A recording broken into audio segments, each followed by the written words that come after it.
Buongiorno, bene ragazzi, benvenuti, bentornati a questa ennesima lezione sulla Riforma Protestante. Ricordate che nella scorsa lezione abbiamo seguito gli eventi della diffusione della Riforma luterana in Germania circa dal 1521 al 1525. Invece in questa video lezione vediamo di concludere, parliamo della Riforma Protestante luterana in Germania dal 1525 al 1555. Ricordate qual è l'ultima cosa, l'ultimo argomento di cui ho parlato nella scorsa video lezione, proprio alla fine? Il contrasto, il dissidio sulla questione dell'Eucarestia tra Lutero e Zwingli. Lutero sostiene fermamente la presenza reale di Gesù Cristo nell'Eucarestia, che vuol dire che il corpo e il sangue di Gesù Cristo, non del Gesù Cristo spirituale, del Gesù Cristo materiale, carnale, cioè proprio il suo corpo e il suo sangue,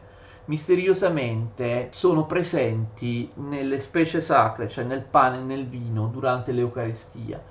Non più, dice Lutero, in base alla teoria cattolica della transustanziazione, ma in base alla teoria della consustanziazione. Ho parlato della differenza tra queste due teorie proprio alla fine della scorsa video lezione.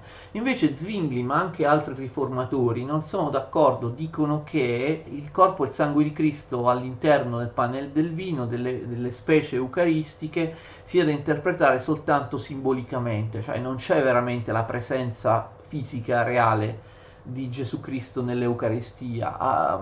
Zwingli interpreta le parole del Nuovo Testamento in traduzione latina. Sapete che l'originale del Nuovo Testamento è in greco, ma in traduzione latina cosa dice Gesù Cristo ai discepoli durante l'ultima cena? Hoc est corpus meum, cioè questo è il mio corpo, riferendosi al pane e al vino. Ora, secondo Zwingli, il significato di est è verbo essere, deve essere interpretato in maniera simbolica, cioè Gesù Cristo non starebbe dicendo questo è il mio corpo, questo è il mio sangue in maniera effettiva. Gesù Cristo starebbe dicendo questo, cioè il pane, quest'altro, cioè il vino, rappresentano il mio corpo, simboleggiano il mio corpo. Quindi capite, secondo Zwingli non c'è la presenza reale di Gesù Cristo nell'Eucarestia, ma è solo simbolica, cioè nell'Eucarestia si ricorda, si commemora l'ultima cena, ma quindi il pane e il vino rappresentano il corpo di Cristo, non sono davvero il corpo di Cristo. Sono simpatici questi protestanti, abbiamo già fatto molti esempi, no, nelle nostre lezioni dedicate alla teologia luterana e alle idee protestanti in generale, di casi in cui i protestanti, pur dovendo, lo sapete, secondo le loro teorie basilari, interpretare la Bibbia alla lettera, molto spesso non la interpretano affatto la lettera, come in questo caso fa Zwingli. Alla lettera cosa dice Gesù Cristo? Questo è il mio sangue, però Zwingli dice no, non deve essere, non lo dobbiamo tradurre alla lettera, dobbiamo interpretarlo simbolicamente. Est non vuol dire è, ma vuol dire simboleggia, questo simboleggia il mio sangue. E insomma c'è questo dissidio tra Lutero e Zwingli. Anche molti altri importanti riformatori protestanti la pensano come Zwingli. Guardate che in realtà Lutero è uno dei pochi tra i riformatori protestanti che continua a pensare come i cattolici che ci sia la presenza reale di Gesù Cristo nell'Eucaristia. Oltre a Zwingli, la maggior parte dei protestanti, anche dei discepoli di Lutero, della maggior parte dei protestanti che verranno dopo Lutero, saranno d'accordo con Zwingli. E insomma, anche adesso quasi tutti i protestanti pensano che l'Eucaristia sia solo un simbolo, cioè non ci sia la presenza reale. Però invece Lutero credeva fermamente nella presenza reale. Magari riprenderemo questo dissidio quando parleremo in una prossima video lezione proprio di Zwingli a Zurigo, della riforma a Zurigo. Tuttavia, io vi dico che in realtà questo dissidio sull'Eucaristia è uno dei principali motivi di divisione tra i vari leader protestanti e resterà un motivo di divisione e di discussione per molto tempo, per decenni. Se io volessi fare proprio tutta la storia puntigliosamente del dibattito sull'Eucarestia se ne andrebbero intere video lezioni, sarebbe proprio una follia, ovviamente non lo farò, però voglio che voi sappiate che ci saranno sempre divisioni tra i protestanti, anche dopo la morte di Lutero, su questo problema di come interpretare l'Eucaristia. Allora, che succede? Che per cercare un accordo su queste o altre questioni tra i vari leader protestanti, per volontà di Filippo d'Assia, ricordate uno dei primi sostenitori della riforma luterana, nel 1529 i vari riformatori, anche quelli svizzeri, quelli che non sono tedeschi, si incontrano a Marburgo. C'è l'importante conferenza di Marburgo. È importante perché per la prima volta i riformatori, i capi delle varie comunità protestanti, non solo in Germania ma anche in Francia, in Svizzera, si vedono, si conoscono tra loro, discutono e cercano di arrivare ad un accordo. Sulla questione dell'Eucaristia non è possibile nessun accordo, anzi Lutero e Zwingli litigano duramente tra loro.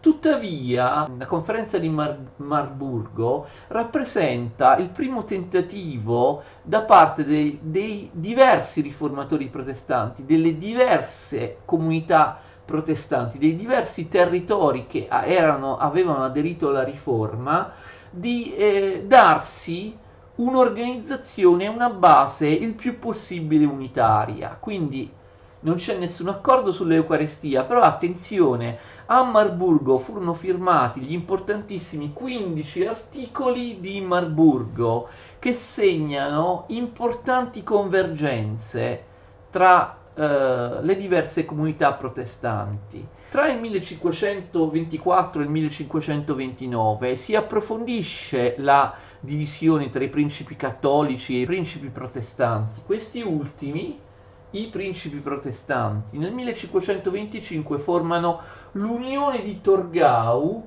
sotto la guida di Giovanni di Sassonia e di Filippo d'Assia. Ovviamente Giovanni di Sassonia era succeduto al più volte nominato da me Federico di Sassonia, che era morto da poco, e l'Unione di Torgau, quindi inizia a esserci anche un embrione, attenzione, di organizzazione politica tra i principi che hanno aderito alla riforma. Proprio in questi anni, spesso proprio nel 1525, continuano ad aderire alla riforma molti territori tedeschi, non solo quelli già nominati di Sassonia e Assia, ma anche altri, ve li ho scritti, il Brandeburgo, il Palatinato, la Prussia, i relativi principi aderiscono alla riforma. Quindi la riforma luterana continua a estendersi in Germania, i cattolici non riescono a bloccarla. Perché questo avviene?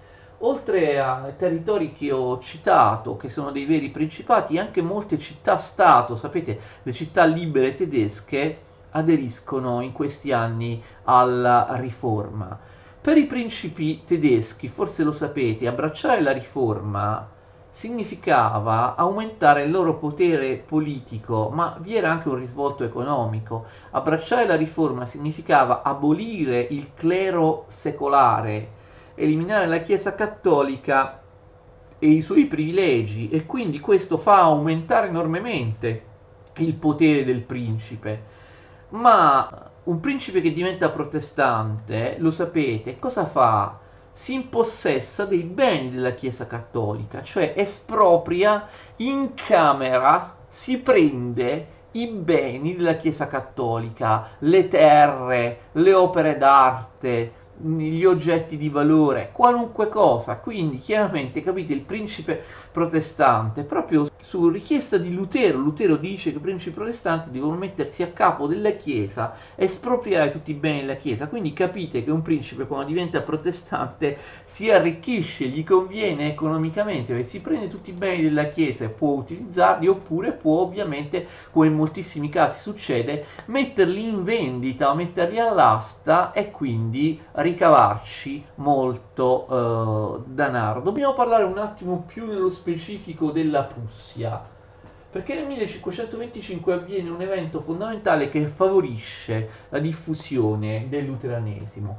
La Prussia non era propriamente indipendente, a seguito di varie guerre che l'ordine dei cavalieri teutonici lì in Prussia persero nei confronti della Polonia, del re di Polonia, di fatto la Prussia, pur avendo una popolazione quasi del tutto tedesca, fu incamerata dalla Polonia. Ne abbiamo parlato nelle lezioni, ne abbiamo parlato nel dettaglio nelle lezioni sulla storia della Polonia.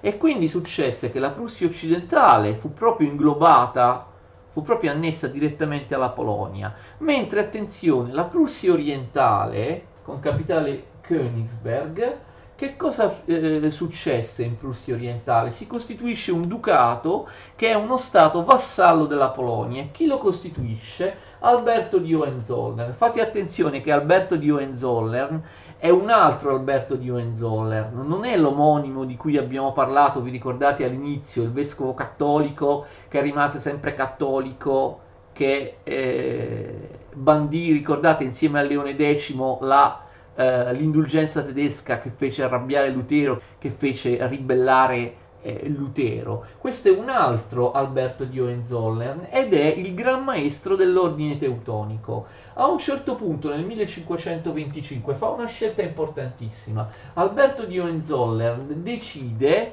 di diventare protestante dopo essersi incontrato direttamente con Lutero. E ovviamente l'ordine teutonico, l'ordine dei cavalieri teutonici era cattolico, quindi lui abbandona l'ordine dei cavalieri teutonici, secolarizza, capite, laicizza i propri possedimenti e fa di se stesso il duca della Prussia orientale e diventa protestante, e quindi anche tutti i tedeschi della Prussia orientale diventano protestanti. Ma abbiamo detto che la Prussia orientale e il suo duca Alberto di Hohenzollern erano vassalli della Polonia. Questo che cosa significa?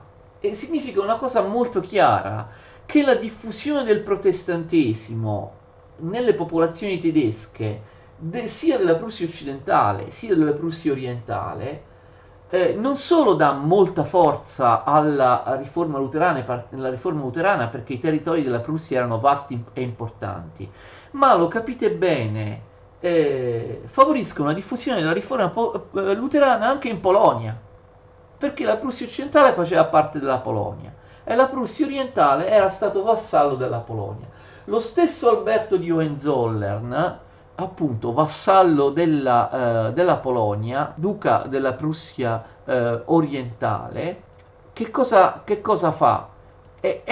Lui era un membro del Parlamento polacco ed era un membro importantissimo del Parlamento polacco, e quindi Alberto di Hohenzollern favorisce la diffusione della riforma, come ho detto, non solo in Prussia orientale, il che era facile perché, ripeto, la Prussia orientale era abitata prevalentemente da tedeschi, ma anche all'interno della Polonia vera e propria, perché Alberto di Hohenzollern dà asilo in Prussia orientale a tanti riformatori polacchi perseguitati e permette loro di stampare le loro opere nelle sue stamperie di Königsberg, la capitale della Prussia orientale.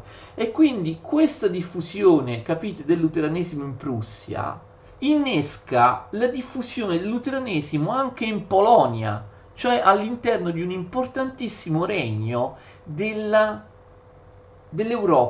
centro-orientale. Quindi la riforma inizia a diffondersi anche nel centro-est dell'Europa, in Polonia, poi anche vedremo in Boemia, in Ungheria. Faremo una lezione apposita sulla diffusione della riforma nei paesi dell'Europa orientale e nei paesi della Scandinavia, dell'Europa del Nord. E infatti la riforma si diffonde in Polonia, ma in quegli stessi anni viene imposta la riforma luterana anche dai sovrani di Danimarca e di Svezia. Questo appunto lo vedremo in un'apposita video lezione. Quindi la riforma continua a diffondersi sempre più territori in Germania, ma anche, abbiamo visto, in Polonia e in altri stati diversi dalla Germania, passano dal cattolicesimo al luteranesimo. Nel 1526 abbiamo la Dieta di Spira. Ricordate che la Dieta è il Parlamento tedesco. In questa Dieta di Spira i cattolici tedeschi si mostrano molto tolleranti, infatti ai principi protestanti viene riconosciuto il diritto di abbracciare la nuova fede, però in realtà i principi cattolici ci ripensano ben presto. Nella successiva Dieta di Spira, 3 anni dopo, nel 1529, che cosa succede? I cattolici cambiano idea e negano la libertà di fede ai principi protestanti. I principi protestanti protestano e viene diffusa la protestatio, scusate il gioco di parole, la protestatio di Filippo d'Assia, del principe, del duca, anzi del Langravio di Assia, Filippo. I protestanti hanno trovato il loro nome, perché questa protestatio di Filippo d'Assia, che ovviamente è una protesta contro l'intolleranza dei cattolici alla seconda Dieta di Spira, sarà alla base proprio del nome protestanti, capite? Da questo testo che si intitola Protesta, la protestatio di Filippo d'Assia. Fino ad allora i protestanti non si chiamavano protestanti, da ora iniziano a chiamarsi protestanti, nome che peraltro molti, allora e anche adesso, molti dei protestanti non amano. Sempre nel 1529, siccome si era verificata la generale ignoranza del clero e del popolo tra i protestanti, Lutero scrive il Grande Catechismo, un manuale per i pastori e per gli insegnanti cristiani. Quindi Lutero si preoccupa della formazione e dell'educazione dei cristiani e dei pastori, dei protestanti, dei cristiani luterani e dei pastori protestanti. Allora, che succede? Che cosa fa Carlo V, l'imperatore supercattolico, di fronte alla diffusione inarrestabile, sembra, alla diffusione progressiva della fede luterana? Nel 1529, dopo la pace di Cambrai con il re di Francia, Francesco I, l'imperatore Carlo V pensò di avere finalmente campo libero per risolvere la questione protestante. Attenzione, siamo nel 1529. In passato Carlo V aveva auspicato una conciliazione tra cattolici e protestanti attraverso un concilio ecumenico che però tardava ad aprirsi. Ora, nel 1529, il Papa aveva dichiarato che il concilio si sarebbe aperto purché i protestanti fossero disposti a sottomettersi. Quindi il concilio non sarebbe stato più un compromesso, un tentativo di trovare insieme una riunificazione della Chiesa universale. Il concilio iniziava a configurarsi come uno strumento della Chiesa cattolica che doveva sottomettere i protestanti, ma i protestanti ovviamente non sono disposti a sottomettersi. Ormai la riforma si era diffusa enormemente, come abbiamo visto anche al di fuori della Germania. Tuttavia, molti protestanti, nonostante l'asprezza della lotta, la diversità delle posizioni, speravano ancora in una conciliazione. Perché? Perché erano fedeli al loro imperatore, che era cattolico. I protestanti luterani tedeschi erano spinti più di altri che erano non tedeschi a cercare un accordo con i cattolici. Perché? Perché i protestanti tedeschi riconoscevano un sovrano, per quanto cattolico, che rappresentava l'unità della Germania. Ovviamente questa preoccupazione invece era del tutto assente tra i riformatori non tedeschi come i francesi e gli svizzeri, che non capivano, dicevano: perché dobbiamo cercare una conciliazione con i cattolici? Noi abbiamo preso la nostra strada. Invece, capite, i protestanti luterani in Germania ci tengono alla coesione della Germania e quindi vorrebbero una conciliazione con i tedeschi che sono rimasti cattolici. Infatti si fa un'altra dieta nel 1530, la dieta di Augusta nel 1530, e qui i protestanti presentano una propria confessione, un documento che esprime quali sono i punti fondamentali della dottrina protestante. È la famosa Confessio Augustana, la confessione presentata alla dieta di Augusta è scritta dal più importante e fedele discepolo di Lutero, cioè Melantone. La scrive insieme ad alcuni suoi seguaci. La Confessio si propone come il testo base della Riforma, riassumendo tutte le dottrine luterane. Nonostante le critiche dello stesso Lutero, la Confessio ricalcava le sue idee. Lutero è un po' forse ingiusto, eccessivo nel criticare il suo amico Melantone. Perché lo critica? Perché la Confessio viene scritta da Melantone in maniera volutamente moderata, perché l'avete capito, Melantone scrive la Confessio con un tono conciliante, ben lontano dalle idee degli anabattisti e di altri estremisti, perché Melantone desidera la conciliazione con i cattolici. Per questo scrive la Confessio in maniera, cioè, molto possibilista, e in fondo si trattava dell'ultimo tentativo di una conciliazione con i cattolici. Quindi Lutero accusa Melantone di aver messo in ombra, di non aver spiegato bene alcune dottrine protestanti che erano in contrasto con i cattolici. Però in realtà, ripeto, queste critiche di Lutero forse sono esagerate. In realtà la Confessio Augustana è molto importante perché diviene il testo base della Riforma protestante. La Confessio presentata da Melantonio Augusta è il fondamento solido, il fondamento durevole di una Chiesa luterana indipendente. In realtà lo sapete come finirà. La Chiesa Cattolica non mostrò di non accettare alcun compromesso, tenendo ferme le sue dottrine. Il sogno degli erasmiani, che avrebbero voluto la riconciliazione tra cattolici e protestanti, finisce, e molti discepoli di Erasmo, non lui ma molti discepoli di Erasmo da Rotterdam, si convertirono al luteranesimo. La Chiesa non ritroverà mai più la sua unità e Carlo V si preparerà a combattere contro i protestanti. Tuttavia siamo ancora nel 1530 e per quanto sembri strano, i teologi protestanti e cattolici e Carlo V ancora speravano in una riconciliazione. Di fronte all'ordine dell'imperatore Carlo V di rinunciare alle loro dottrine e di sottomettersi, i protestanti nel 1530 si unirono nella Lega di Smalcalda famosa. Ne abbiamo parlato, vi ricordate, anche quando abbiamo parlato di Carlo V nelle video lezioni su Carlo V. La Lega di Smalcalda non era solo una lega politica, ma anche una lega militare. I protestanti si preparavano a combattere contro Carlo V. Problema: Lutero aveva sempre detto che i protestanti non dovevano mai impugnare la spada, ve lo ricordate? Lutero sembrava, non dico pacifista, ma ostile alle guerre di religione.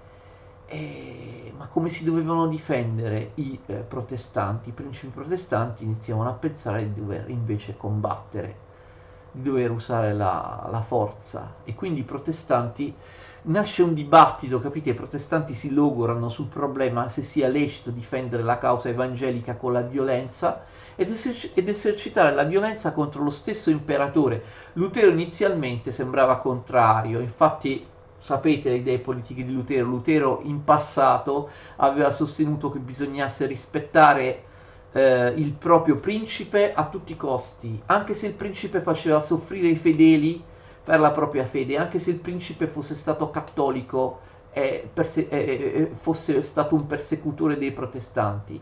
Lutero sosteneva che la fede dovesse rifugiarsi all'interno della propria coscienza e non imporsi nel mondo dell'esteriorità. Molti avevano già in passato obiettato contro Lutero che non fosse sufficiente il foro dell'interiorità, il foro della coscienza per mantenere viva la fede evangelica, la fede protestante, se non vi fosse stato un appiglio esteriore. Ricordate per esempio Thomas Münzer, l'estremista.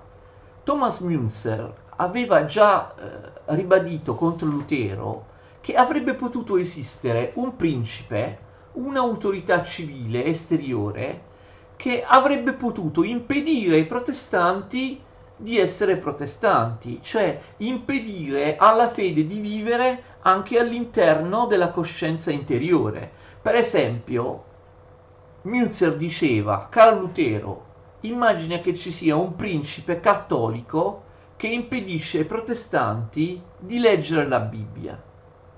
che impedisce la lettura della Bibbia. Come fa quindi un protestante a restare protestante, a professare la propria fede? Potrebbe esserci, diceva Münzer, un principe a tal punto tirannico da impedire l'educazione nei confronti dei protestanti, da impedire per esempio ai pastori o ai genitori di educare i propri figli e comunque i cittadini alla religione protestante. E quindi, capite, non sarebbe bastata l'interiorità, perché un principe cattolico, controllando la sfera esteriore, avrebbe impedito anche la fede all'interno dell'interiorità. Forse Münster, lo so che era estremista, ma forse in questo caso aveva ragione. Cioè c'è bisogno comunque di una chiesa secolare, di una chiesa esteriore, anche per poter nutrire la fede interiore. E quindi bisognava difendersi anche nel mondo esterno da principi tirannici che avrebbero potuto sradicare, distruggere i, i, i protestanti. Infatti i principi tedeschi iniziano a interpretare gli scritti di Lutero in modo favorevole al loro progetto. La guerra da parte dei principi inizia a essere considerata come legittima in quanto autodifesa, e infatti la Lega di Smalcalda fu presentata come una lega difensiva che opponeva resistenza di fronte a una violenza ingiusta. Le parole tra virgolette dicono al solo scopo di mantenere la verità cristiana e la pace dell'impero. La Lega di Smalcalda agisce al solo scopo di mantenere la verità cristiana e la pace dell'impero. I principi in realtà non avevano più bisogno dei consigli di Lutero. Da questo momento in poi il protestantesimo diventa una forza politica con un suo esercito, una forza che si affida alle armi. Peraltro i riformatori continuavano a essere divisi, ve l'ho detto, sulla questione dell'Eucaristia. C'era questo problema. I dibattiti su questo punto vanno avanti, sono lunghi e complessi, andranno avanti per molto tempo. Ve l'ho detto, questa è proprio la questione che continua a far litigare i protestanti. Il dibattito sull'Eucaristia mantiene purtroppo divisi tra di loro i protestanti. Carlo V continua a sperare in un accordo e cosa fa? Proclama la pace dell'impero. La pace dell'impero significa non solo che Carlo V non attacca militarmente i protestanti, ma neanche che li arresti o che li perseguiti. Capite? All'interno dei territori protestanti i luterani possono liberamente praticare la loro professione di fede, non vengono perseguitati, arrestati o condannati dall'autorità civile, cioè dallo stesso imperatore. Carlo V promette che non perseguiterà i protestanti prima dello svolgimento di un concilio ecumenico, perché Carlo V si illude ancora che il concilio possa essere un concilio che metta d'accordo cattolici e protestanti, ma il concilio veniva continuamente rinviato. Nel frattempo i protestanti tedeschi accettano di aiutare Carlo V contro i turchi, perché l'impero ottomano era un nemico comune. La riforma approfitta della tregua, della cosiddetta pace dell'impero di Carlo V, per espandersi ulteriormente.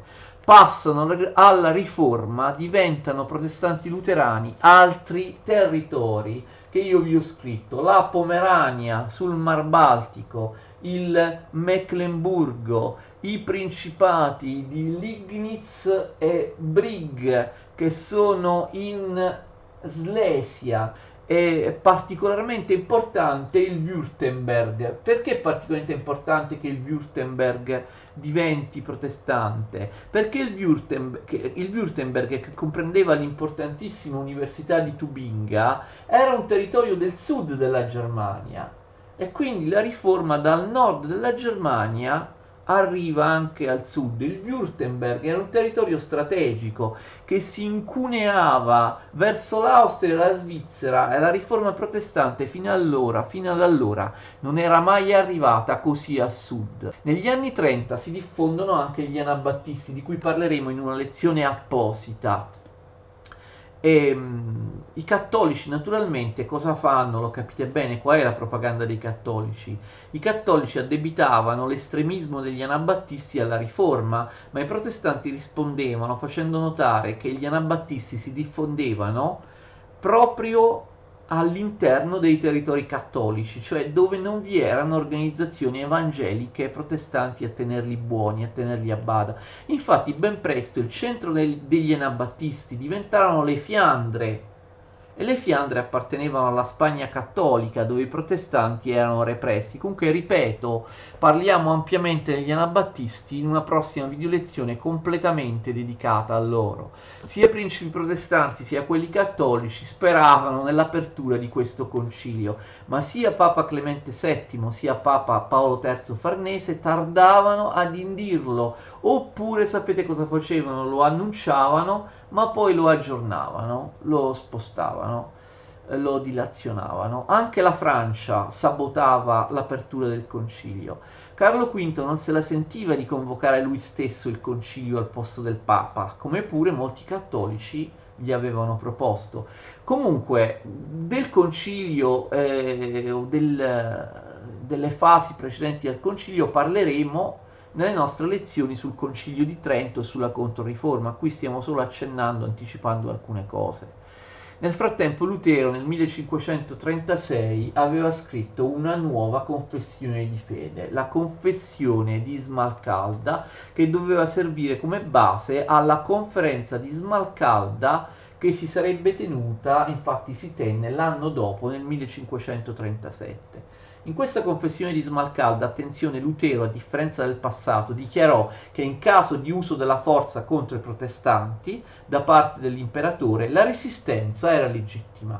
Quindi, finalmente, anche Lutero giustifica la guerra difensiva, giustifica la guerra contro l'imperatore, come i principi desideravano.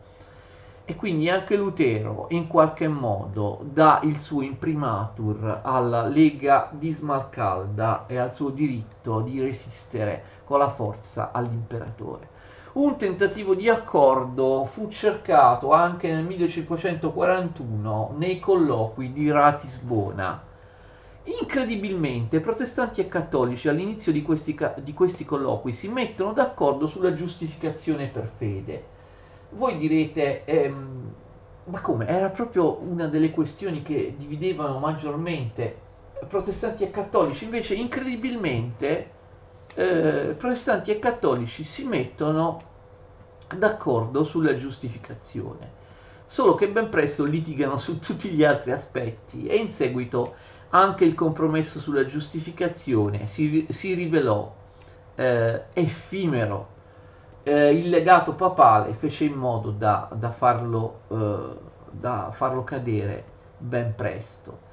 Ormai problemi quali l'autorità del Papa, l'organizzazione della Chiesa, la confessione, l'assoluzione non erano proprio conciliabili tra le due parti. Però è molto significativo che ci fu questo, sia pure effimero, sia pure momentaneo, accordo sulla giustificazione. Vogliamo approfondire un attimo questo? Viene chiamata la doppia giustificazione e si basa su una teoria che Erasmo da Rotterdam aveva formulato qualche anno prima. Un po' arrampicandosi sugli specchi, Erasmo da Rotterdam aveva sostenuto la dottrina della doppia giustificazione, cioè la dottrina in base alla quale la giustificazione, cioè la salvezza da parte di Dio nei confronti degli uomini peccatori, sarebbe di due tipi, sarebbe potuta arrivare in due modi: giustificazione per amore e giustificazione per fede. Quindi, per quanto sembri strano, Erasmo sembrava dire che ci si poteva considerare protestanti e cattolici contemporaneamente. Capite? La giustificazione per amore va bene ai cattolici, la giustificazione per fede va bene ai protestanti, e quindi accettiamo entrambe le versioni. Ognuno pensa che la giustificazione divina arrivi secondo la sua dottrina, e quindi la doppia, capite, la doppia giustificazione. Poi questo singolare accordo sulla doppia giustificazione, va bene, poi fu comunque immediatamente denunciato, non resse a lungo. Però questa è la dimostrazione che a Ratisbona, e non solo a Ratisbona, esistevano teologi, anche teologi cattolici, non facciamo i nomi, ma ce n'erano, che davvero erano disposti a scendere a compromessi pur di ricreare l'unità nella Chiesa universale. Ovviamente si tratta di pochi teologi che erano una minoranza e che non riuscirono minimamente a far passare le loro, a far approvare quelle che erano le loro tesi, a far realizzare le loro speranze. Comunque Carlo V resta molto deluso dal fallimento dei colloqui di Ratisbona e non era più disposto a concedere la tolleranza religiosa come molti protestanti chiedevano. Nel 1543 una nuova dieta di Spira consente a Carlo V di ottenere dai protestanti aiuti sia contro la Francia sia contro i turchi. Capite? I protestanti non potevano, come faceva regolarmente il re di Francia, allearsi con l'impero ottomano, perché un eventuale dilagare dell'impero ottomano in Germania, in Centro Europa, ovviamente avrebbe distrutto non solo l'impero, il Sacro Romano Impero Cattolico, ma anche i protestanti. Quindi i protestanti erano un po' costretti a mettersi d'accordo con il loro nemico Carlo V quando si trattava di unirsi per combattere contro il nemico comune, contro l'impero ottomano. Però è importante che fino a questo punto Carlo V riesca, attenzione, a tenere i protestanti tedeschi divisi dalla Francia, a evitare che i protestanti tedeschi si alleino con la Francia. Nel 1543 il concilio viene finalmente convocato a Trento e si sarebbe aperto 2 anni dopo, nel 1545. Ormai la guerra tra Carlo V, tra l'imperatore germanico e i luterani tedeschi è inevitabile. Carlo V, peraltro, molto furbamente riesce a tenere fuori dalla Lega di Smalcalda importanti principi tedeschi, sia Filippo d'Assia, che aveva bisogno di essere perdonato del reato di bigamia. Pensate, Filippo d'Assia si era sposato 2 volte con 2 mogli e questo non era solo un problema religioso, la bigamia era un reato civile. Per questo, capite, Filippo d'Assia ha bisogno del perdono dell'imperatore. L'imperatore lo perdona del reato di bigamia perché Filippo d'Assia si stacchi dalla Lega protestante di Smalcalda. Ma non solo Filippo d'Assia, Carlo V riesce a tener fuori dalla Lega protestante anche Maurizio di Sassonia in cambio di terre, quindi firma trattati di alleanza Carlo V sia con Filippo d'Assia sia con Maurizio di Sassonia. Tuttavia la Lega di Smalcalda, la Lega protestante, riesce a mettere in campo un esercito valido. Proprio alla vigilia dello scontro, nella notte tra il 17 e il 18 febbraio, Lutero muore, e non muore, attenzione, a Wittenberg, muore nel suo villaggio natale, a Eisleben, dove era da poco ritornato. Muore Lutero aveva passato l'ultimo periodo della sua vita in pace e aveva trovato la pace all'interno della famiglia, ne abbiamo parlato le scorse volte. Negli ultimi anni Lutero conversa su tantissimi argomenti con i suoi discepoli che trascrivono le idee di Lutero e le pubblicheranno col nome di Conversazioni a tavola, discorsi a tavola. I discorsi a tavola di Lutero, ripeto, Lutero parlava liberamente, i suoi discepoli trascrivevano quello che diceva, sono molto importanti. Se volete conoscere la cultura, anche la personalità di Lutero, leggete i discorsi a tavola.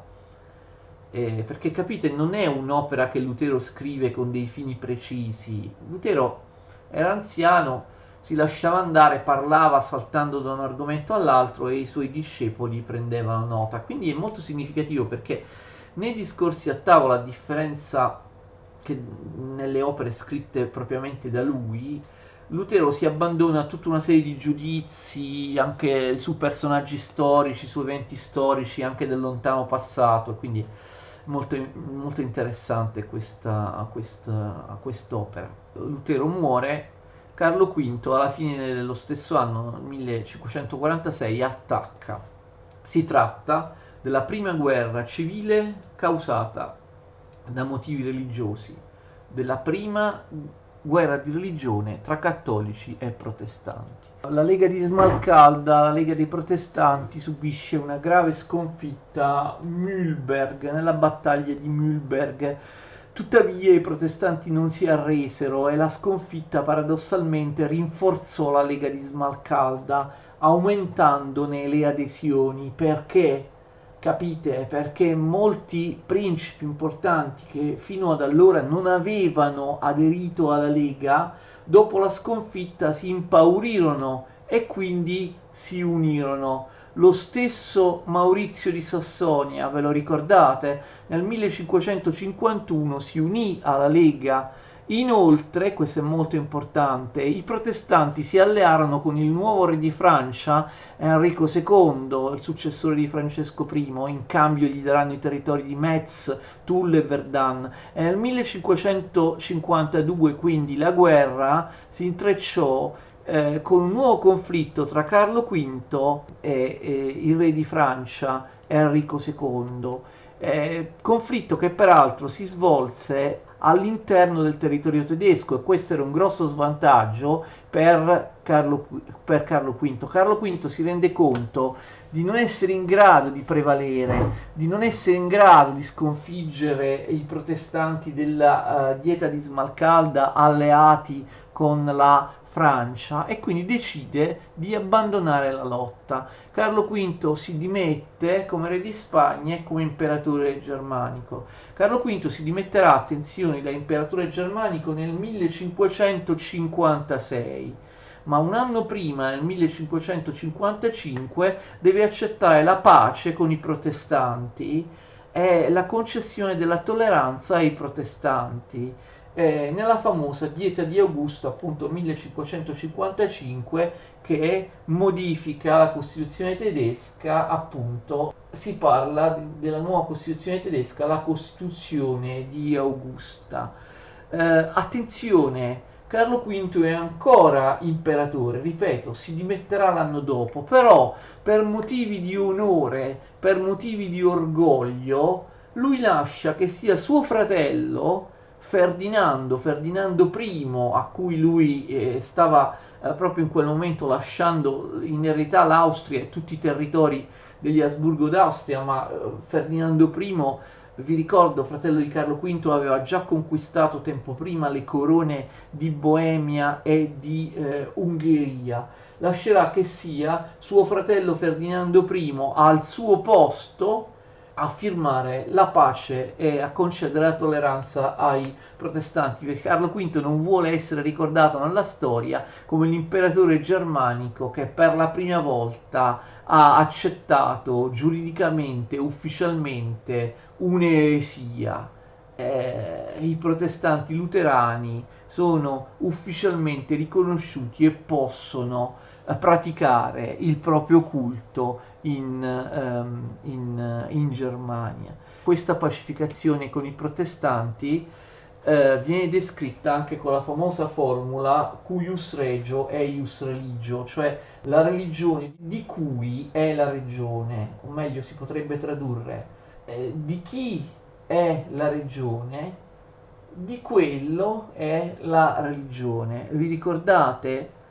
Il cuius regio eius religio non concede la tolleranza ai protestanti luterani in forma individuale, in modo tale che ogni cittadino tedesco nella propria coscienza possa decidere se essere cattolico oppure luterano. Concede la libertà di religione in realtà ai principi, cioè ogni principe tedesco può scegliere se restare cattolico o diventare protestante luterano, e di conseguenza tutti i cittadini tedeschi che vivono all'interno di quel territorio saranno cattolici o protestanti, cioè la tolleranza religiosa viene data in realtà ai principi.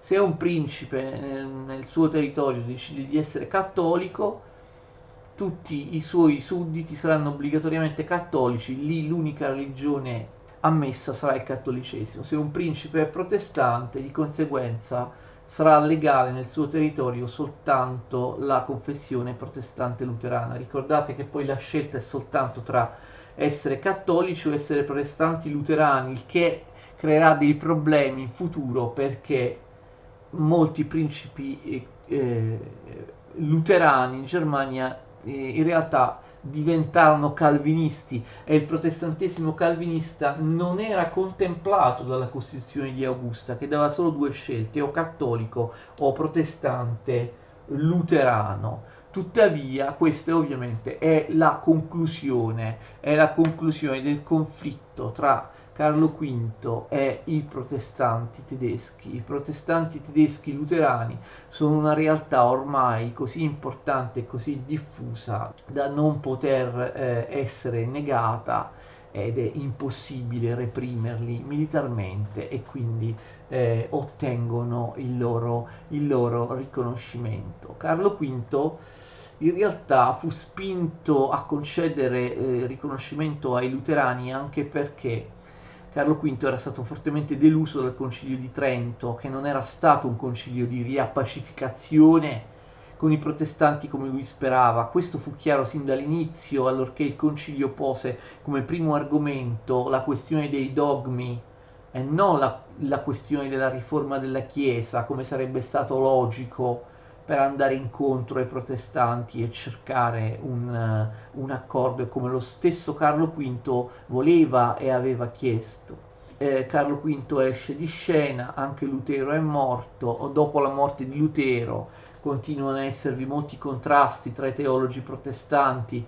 Melantone, pensate, il fedele discepolo di Lutero, Melantone, tradì Lutero, dopo la morte di Lutero si allontanò dalle posizioni di Lutero e si scontrò con la corrente di Mattia Flacio, mentre un altro importante riformatore protestante, Andrea Osiander, si scontrò con tutti, ma comunque noi terminiamo qui a metà del 500, ovviamente parleremo ancora dei luterani e dei protestanti in generale in Germania in altre video lezioni di altri argomenti. Quindi per ora finiamo qui. Cosa faremo nella prossima video lezione? Nelle prossime video lezioni torniamo indietro nel tempo e dopo aver concluso la questione la discussione degli eventi della riforma luterana in Germania, torniamo indietro per esaminare altri aspetti della riforma, come per esempio la diffusione della riforma in Svizzera, in Renania, in Francia, e per esaminare alcune sette estremiste della riforma come gli anabattisti. Quindi continuiamo a parlare di altri aspetti della riforma anche in altri territori diversi dalla Germania, quindi continuate naturalmente a seguirmi in questa lunga e dettagliata esposizione della storia della riforma protestante. Arrivederci e grazie.